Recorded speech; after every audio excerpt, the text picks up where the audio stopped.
Wadonjane weche mag siasa ni jatend kweth manok e od bura ma County Assembly ma Meru otero twak e od bura kadwaro ni thicho oko gavana Kawira Mwangaza. MCAs lero ni ketho maduong' mamiyo Mwangaza nyaka koro gwe oko e apisi en mar tiyo marach kod lemo mare kaachiel kod nywando anyuolane e tije ma county. Ywaruok bende osebede kind jalup gavana ma Meru men Isaac Mutuma kod gavana Mwangaza.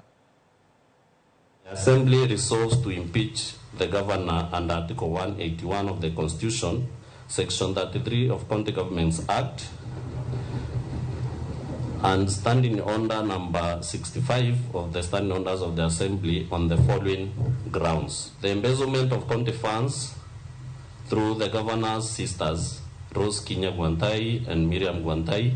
brother Kenneth Gwantai Murangeri, brother-in-law Nefat Kenywa, and the nephew to the governor's husband, Henry Mutuma Murangeri, all of whom are from now on collectively referred to as the governor's relatives.